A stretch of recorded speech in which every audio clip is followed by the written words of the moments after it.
సినీ నటుడు 'శివాజీ' చుట్టూ గూడా మరోసారి కొత్త వివాదం అయితే అలుముకుంది. ఎందుకంటే ఆయన చేసిన వ్యాఖ్యలేవైతే ఉన్నాయో 'దండోర' మూవీ ప్రమోషన్‌కి సంబంధించి అక్కడ ఉన్న వారందరూ గూడా చీరల్లో వచ్చారు. చాలా సాంప్రదాయబద్ధంగా వచ్చారు. ఇలా రాకపోతే కొంతమంది ఇలా రావడం లేదు. వాళ్ళు సామాన్లను దాచిపెట్టుకోవాలి అని జెప్పేసి ఒక మనిషిని ఏదో ఒక కార్ గ్యారేజ్ లాగా, ఒక బండికి సంబంధించిన ఒక మెకానిక్ షెడ్ లాగా ఆయన సామాన్లు అని వ్యవహరించడం అనేది అక్కడ అందరిని గూడా మహిళల్ని కించపరిచింది. దట్టు అక్కడ ఉన్న వాళ్ళందరూ గూడా ఆయన మాటలకి కేకలు, ఈ ఈలలు, విజిల్స్ అవి వేస్తూ ఒక రకమైన ఎంజాయ్‌మెంట్‌ని జేశారు వాళ్ళట్లా మాట్లాడుతూ ఉంటే ఆ మాటల్ని.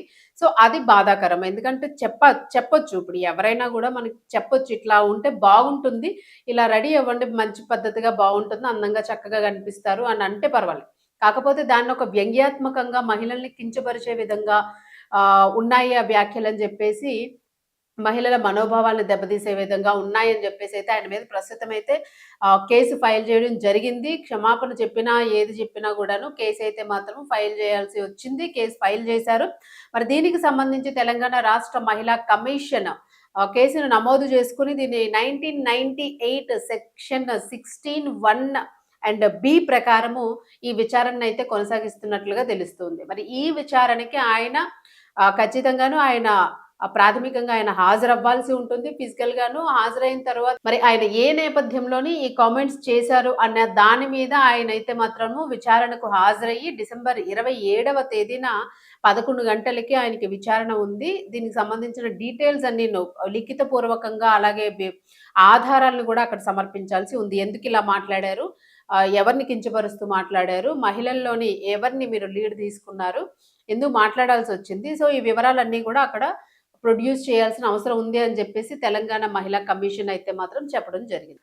ఇటీవలే జరిగిన 'దండోర' సినిమా వేడుకలో ఆయన చేసిన వ్యాఖ్యలు ఇప్పుడు చట్టపరమైన చిక్కులకు దారితీశాయి. మహిళ గౌరవానికి భంగం కలిగించేలా ప్రసంగించారన్న ఆరోపణలపై తెలంగాణ రాష్ట్ర మహిళా కమిషన్ తీవ్రంగా స్పందించింది. నటుడు శివాజీ ప్రధాన పాత్రలో నటిస్తున్న 'దండోర' సినిమా ఈవెంట్ సందర్భంగా ఆయన చేసిన కొన్ని వ్యాఖ్యలు సోషల్ మీడియాలో వైరల్ అయ్యాయి. ఈ వ్యాఖ్యలు మహిళలను కించపరిచేలా ఉన్నాయని భావించిన తెలంగాణ రాష్ట్ర మహిళా కమిషన్ దీనిని సుమోటో కేసుగా స్వీకరించింది. ప్రాథమిక విచారణ అనంతరం ఆయన ప్రసంగంలో మహిళ పట్ల అవమానకర ధోరణి ఉందని కమిషన్ నిర్ధారించింది.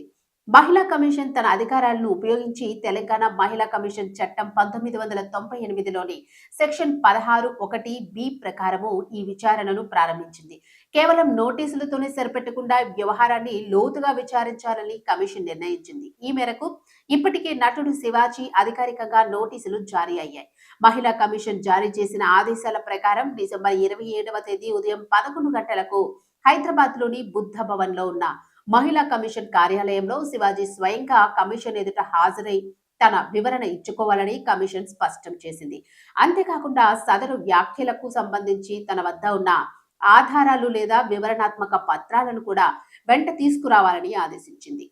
ఈ విచారణ ప్రక్రియకు సంబంధించి మహిళా కమిషన్ ఇప్పటికే స్థానిక లేక్ పోలీస్ స్టేషన్ కు సమాచారం అందించింది. విచారణ సమయంలో శాంతి భద్రతల సమస్య తలెత్తకుండా చూడడంతో పాటు చట్టపరమైన తదుపరి చర్యల కోసం సమన్వయం చేసుకుంటోంది. సమాజంలో బాధ్యతాయుతమైన పదవుల్లో లేదా సెలబ్రిటీ హోదాలో ఉన్న వ్యక్తులు మహిళ పట్ల మాట్లాడేటప్పుడు సంయమనం పాటించాలని, లేని పక్షంలో ఇలాంటి కఠిన చర్యలు తప్పవని ఈ ఉదంతం ద్వారా మహిళా కమిషన్ గట్టి హెచ్చరికను పంపినట్లు అర్థమవుతోంది.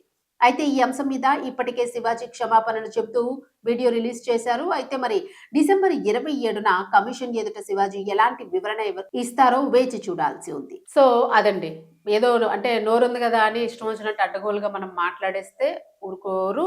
చట్టాలున్నాయి కొన్ని. మనకి ముఖ్యంగా మహిళలకి సంబంధించి, వాళ్ళ గౌరవానికి సంబంధించి, వాళ్ళ బాడీ షేమింగ్‌కి సంబంధించి ఏదైనా గూడాను మనం ఏదో బుద్ధి చెప్తున్నాను ఏది పడితే అది మాట్లాడితే ఇట్లాగే ఉంటుంది. సో, మళ్ళా కేసులు, కోర్టులు, వాళ్ళ ఎదుట హాజరవ్వడము, అవన్నీ సమర్పించుకోవడము ఇవన్నీను. అయితే కొంతమంది శివాజీ గారి మాటల్లో తప్పే ఉంది. ఆయన కరెక్ట్‌గానే మాట్లాడాడు గదా! అని జెప్పేసి సమర్థిస్తూ ఉన్న వాళ్ళున్నారు. యెస్. శివాజీ గారు తప్పేం మాట్లాడలేదు అనంటే ఆయన చెప్పిన దానిలో ఉన్న మెసేజ్ ఓకే. బట్ ఆయన చెప్పిన విధానంలో చాలా తప్పుంది. దాన్ని తప్పుబడుతూ ఉన్నారు. సో, పద్ధతిగా చెప్తే ఒకలా ఉంటుంది. దాన్ని వ్యంగ్యంగా చెప్తే ఒకలా ఉంటుంది. సో, అక్కడ ఒకవేళ నిజంగానే ఆయన ఒక మంచి విషయం చెప్పారనంటే, ఆ స్టేజ్ కిందున్న మగవాళ్ళు వాళ్ళు వేలలు వేస్తూ, రెచ్చిపోతూ, పెద్ద పెద్ద కేకలు పెడుతూ, వెకిలి నవ్వులు నవ్వుతూ, అట్లా వాళ్ళు ఎలా రియాక్ట్ అయ్యారో అంటే, అది ఒక పద్ధతిగా చెప్పిండుంటే రియాక్షన్ అట్లా ఉండదు. సో, ఆ రియాక్షన్ గూడా అక్కడ అందరికి కొంతమంది ఆడవాళ్ళకి అవమానకరంగా అనిపించింది అని చెప్పేసున్న నేపథ్యంలోనే ఈ కేసునైతే ఫైల్ చేశారు.